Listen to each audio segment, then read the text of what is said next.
नमस्कार। चंद्रकांत भी भट्ट अमेरिका से।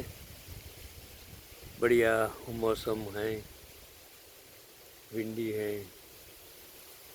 दोस्तों, मैं आपसे कुछ ऐसी बात कहने वाला हूँ जो आपके जीवन से जुड़ी हुई है। तो अगर आपको अच्छा लगता है लाइक करो, आगे भेजो, सब्सक्राइब करो, वो आपकी मर्जी। लेकिन ये वीडियो देखना और जीवन में उतारना आपके लिए बहुत ज़रूरी है, क्योंकि हर चीज़ हमारे हाथ में नहीं होती है। लेकिन ऐसी कितनी चीज़ हैं जो हमारे हाथ में होती हैं, क्योंकि सपने सच नहीं होते और नए सपने उग जाते हैं। ऐसा जो कहना है हमारे दोस्त देवल भाई शास्त्री ने एक आर्टिकल लिखा, मैंने सोचा कि आप तक पहुंचाऊं। तो ख्वाहिशों की कहानी भी अनोखी है। कुछ समय पहले जो आर्टिकल्स था उसमें लिखा है कि मैंने जमरुद्दीन अहमद की पहली मौत नाम की एक कहानी पढ़ी थी। एक छोटे बच्चे के सामने एक निर्दोष गरीब व्यक्ति को मार दिया जाता है। आजकल दुनिया में यही होता है, कितने निर्दोष मारे जाते हैं। लोग देखते हैं, जानते हैं, फिर भी मौन हो जाते हैं। सत्ता के सामने, धन के सामने, परिस्थिति के सामने, मजबूरी के सामने। यही चीज़ उसमें गई है कि इस हिंसा से बच्चा डरा हुआ है। वह गरीब आदमी के साथ हुए अन्याय के खिलाफ आवाज़ उठाने के बारे में सोचता है और अपने पिता सहित अपने परिवार से उस गरीब आदमी की मदद करने के लिए कहता है। परिवार का एक सदस्य बच्चे को संघर्ष से बचना सिखाता है। बच्चा विश्वास नहीं करता। बच्चे का पिता खुद गुस्से में आकर बच्चे को एक कमरे में फेंक देता है। बच्चे की जीत के लिए पत्नी और माँ से माफ़ी मांगने की वो कहता है। बच्चे की दादी उसे जीत छोड़ने और अपने पिता से माफ़ी मांगने के लिए मनाती है। भूख से मर रहा मासूम बच्चा मजबूरी को समझता है और पिता से माफ़ी मांग लेता है। यही हमारे समाज के, हमारे देश की मजबूरी है, हर इंसान की मजबूरी। क्योंकि आज MP MLA करोड़ों में बिकते हैं, सत्ता के सामने नतमस्तक हो जाते हैं। जिन प्रजा ने उनको सेवा के लिए, ईमानदारी के लिए, भ्रष्टाचार दूर करने के लिए जो इलेक्ट किया है, वो जब मजबूर हो जाए तब लोकशाही कैसे बच सकती है। कहानियाँ सुनने और स्कूल में पढ़ने के बाद बच्चे के मन में दया आती है और अन्याय के खिलाफ लड़ने का सपना देखता है। उसी में से तो नक्सल पैदा होते हैं, उसी में से तो आतंक पैदा होता है। अगर जब उसको मजबूर किया जाता है शस्त्र उठाने के लिए, तब इंसान, मैंने देखा है कि राजकारणियों की पनाह में कितने लतीफ़ जैसे कितने लोग पैदा हुए। लतीफ़ की बात छोड़ो, आशाराम जैसे लोग भी पैदा हो जाते हैं जो बलात्कार करते हैं, बच्चों पर बलात्कार करते हैं। ऐसे लोग पैदा हो जाते हैं क्योंकि उनको पनाह मिलती है। बच्चे के आसपास का समाज उसे किसी के विवाद में पड़ने से रोकता है और उसे सबक सिखाता है कि उसका काम सार्थक होना चाहिए। और जो लेखक, कहानी लिखने वाला है, वो मानता है कि एक बच्चे का जो पहला सपना टूटता है वह उसकी पहली मृत्यु होती है। जब इंसान का सपना टूट जाता है तो पहली मृत्यु उसके जीवन में यहीं से शुरू होती है, क्योंकि वो इंसान जिस सपने से आगे बढ़ता है, मेहनत करता है, पुरुषार्थ करता है और जब उसको सफलता नहीं मिलती है तब उसकी मृत्यु अपने आप हो जाती है। पहली मौत की चाहत सिर्फ बच्चे की नहीं बल्कि बच्चे के पिता की भी होती है। बच्चे के पिता की इच्छा है कि उनके बेटे को कोई शक्तिशाली दुश्मन नुकसान न पहुंचाए। इस कहानी का एक दुष्परिणाम यह कहा जा सकता है कि यदि भविष्य में पिता के साथ कोई अन्याय होता है तो बच्चा भी वैसा ही व्यवहार कर सकता है जैसा पिता ने किया था।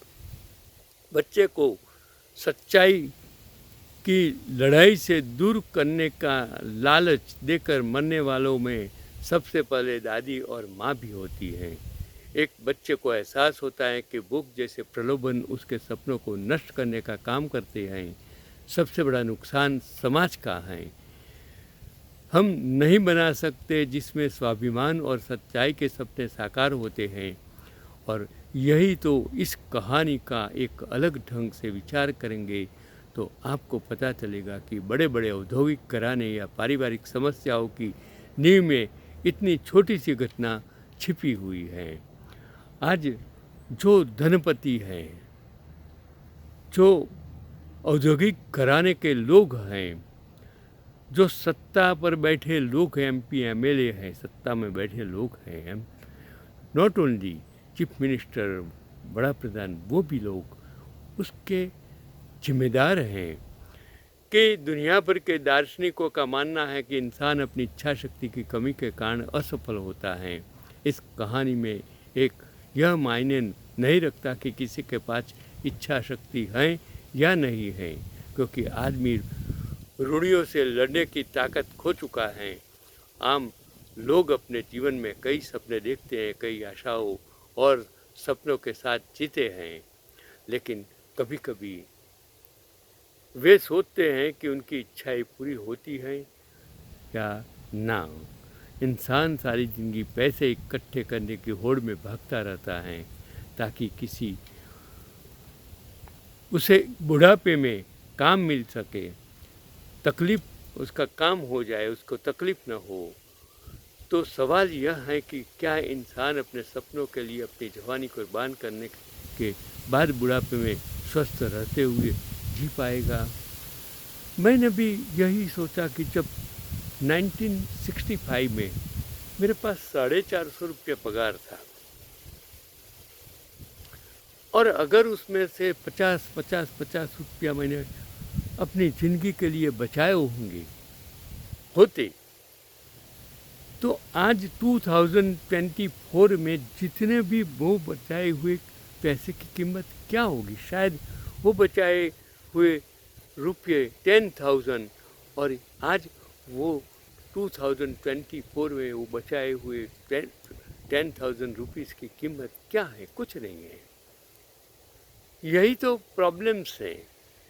जो ₹1 1947 में था उसके बराबर $1 था।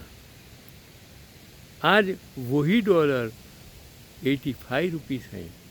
मतलब आप समझ सकते हैं कि डॉलर मजबूत है, रुपया घिसा हुआ है। यही तो मेरे जीवन की, हम जो भी बचाते हैं उसकी कीमत कुछ नहीं है। हाँ, जो इन्वेस्टमेंट की कीमत ₹1 की 1 लाख जब बोली जाती है तब वो 1 लाख रुपया सच में है या नहीं है, किस वजह है। जैसे शेयर बाज़ार, जैसे सोना और चांदी, जैसे स्थावर मिलकर, आज उसकी कीमत अनेक बढ़ गई है। तो उसका फेस वैल्यू क्या होगी वो हमको समझने की ज़रूरत है कि जो इसके लिए जो मतलब यह है कि सपना सच हो या ना हो, व्यक्ति संघर्ष करता रहता है और नई उम्मीदें जगाता रहता है। अक्सर पूछा जाता है कि फिर जीवन क्या है? क्या यह सिर्फ छोटी बड़ी ख्वाहिशों का थैला ही नहीं है? इस धरती पर यात्रियों के रूप में हमें क्या मिलता है? क्या हम जीवन की सच्चाई का सामना करने में सक्षम हैं या हम उस बच्चे की तरफ प्रलोभित हमारी जिंदगी है और मूल मार्ग को छोड़ देते हैं? हम आम आदमी जीवन में खुशी चाहते हैं, वह प्यार और रोमांस चाहता है। हर कोई स्वास्थ्य और धन चाहता है। हर कोई स्वतंत्रता, शांति और सुरक्षा चाहता है। हर कोई एक प्यारे परिवार के साथ मज़ेदार दोस्त चाहता है। हर कोई अमीर जिंदगी के में आराम के साथ साथ दुनिया भर में घूमना चाहता है। हर कोई दूसरों का उपकार करने के साथ साथ आध्यात्मिक क्षेत्र में भी प्रसिद्धि चाहता है और किसी को मदद करना भी चाहता है। इन सामान्य इच्छाओं को प्राप्त करने के लिए संघर्ष की आवश्यकता होती है, लेकिन शायद ही कोई इस चुनौती को स्वीकार करने को तैयार होता है। तो मैं संक्षिप्त में यही कहता हूँ कि किसी को कुछ भी नहीं मिलता और पाकर भी वह संतुष्ट नहीं होता। इसी दुष्चक्र में व्यक्ति जीता है और मर जाता है। पूरे मामले का सार यही कहा जाता है कि व्यक्ति के पूरे जीवन पर केवल इच्छाओं का ही अधिकार है। इंसान की अधूरी इच्छाएं भी उधार की तोहफे हैं। क्या हमने कोई सपना देखा है और उसे हासिल करने के लिए अथक परिश्रम किया है? इसका कभी संतोषजनक जवाब नहीं मिलता है। विचारक जे कृष्णमूर्ति का मानना था कि आप इच्छाओं को रोकने की कोशिश करते हैं और आप सफल हो सकते हैं। अगर आप इस बारे में अलग तरीके से सोचेंगे तो आपको पता चलेगा कि इच्छाओं को रोकना भी एक इच्छा थी। संत और विद्वान अक्सर एक बात कहते हैं कि आप अपने सपनों को रोक नहीं सकते, लेकिन उससे उन्हें कम जरूर कर सकते हैं। मनुष्य की कई इच्छाएं हो सकती हैं, लेकिन इच्छाओं पर नियंत्रण ही खुशी का रास्ता है। हमारा कहना है कि त्याग के प्रवचन सुनने या अन्य तरीकों से ज्ञान प्राप्त करने से आम आदमी के कई सपने पूरे होते हैं। मनोविज्ञान में इच्छा दो प्रकार की होती है, एक सामान्य इच्छा और दूसरी असामान्य इच्छा। 2 बेडरूम वाला हॉल किचन हाउस होना एक आम इच्छा है, लेकिन आम आदमी के लिए एक विशाल बार वाला फार्म हाउस और एक असामान्य लग्जरी सपना है।